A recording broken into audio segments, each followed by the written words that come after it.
This is Samuel Academy channel. In this video, I will identify senior schools in Shinyalu Constituency in Kakamega County and show where the schools are found.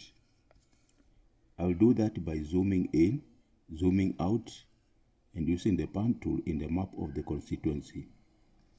This exercise will help students, parents, and teachers who may be looking for a school for enrollment or for another reason, such as teaching practice, to find the school with ease. At the end of the video, I will explain how a wet bulb hygrometer works. Alright, let me zoom in that map of the constituency of Shinyalu. When I do that, I increase the scale of the map. Therefore, I'm able to see more detail over a small area. Alright. Now, for example, we have the following schools in this area. Let me zoom in further, okay, around this area. I'm able to see the following schools: Mukumu Boys High School, St. Charles Luanga Secondary School, the Sacred Heart Mukumu Girls High School, Friends School, the Hobero, right? St. Francis Xavier Secondary School, Museno Secondary School, okay? Shitochi Secondary School, St. Peter Seminary Mukumu Boys Secondary School, Mugomari Secondary School. Here we have Mohonje Secondary School. Alright, let's go towards the east around this area. We have the following schools: Liranda Girls Secondary School, Lugala Secondary School, Solio Secondary School, St. Agnes G. Shibuye, St. Agnes Girls Shibuye Secondary School, Shanjero Secondary School, Shagungu Secondary School, Shabwali Secondary School. Right? Now, let's go to the north. We have the following schools: Luanda Secondary School, Shiswa Secondary School. We have St. Joseph's Mukulusu Secondary School, Shamiloli Secondary School. At this point, we have St. Monica Lubao Secondary School and Buhaywa Secondary School. If we go towards the east, we find schools like Lunyu Mixed Secondary School, St. Philip's Girls Secondary School, Lugusi Secondary School, Shanderema Secondary School, St. Joseph's Ingolomsio Secondary School, and the Magale Secondary School.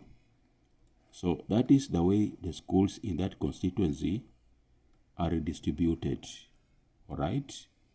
Now, let me discuss more about the wet bulb hygrometer. Alright, this is the wet bulb hygrometer. This one here. Okay, it has two thermometers. One is the dry bulb and another one is the wet bulb. The dry bulb is this one here and the wet bulb is this one here. Okay, they are just ordinary mercury in glass thermometers. Now, the two thermometers, they work together. They form a hygrometer, which we call the wet bulb hygrometer. The difference between them is that the wet bulb, we tie a muslin cloth around the bulb. This is the muslin cloth tied around the bulb. And then it has a wick, which is immersed in distilled water in this container, this reservoir. So the distilled water rises by capillarity along that wick and evaporates. The evaporation, which takes place around the wet bulb, causes cooling. Therefore, the temperature you record at the wet bulb thermometer is usually lower than what you record at the dry bulb thermometer. The dry bulb temperature minus the wet bulb temperature, we call it the wet bulb depression. That the difference between the two is called the wet bulb depression. It is what you use to measure humidity by comparing it with the tables. They are called psychrometric tables, or just using a slide rule to calculate relative humidity. Okay, so the two temperatures are read at the same time. They are observed at the same time, and then we find the difference. Then we use that difference along with tables to determine the relative humidity of the air. That is how a wet bulb hygrometer works. All right. So dear viewer, I want to thank you so much for visiting this channel and viewing this video. I want to request you to like the video, to share widely, and to subscribe to Samuel Academy so that you may be able to see more videos in this channel, because we have a lot of them. All right.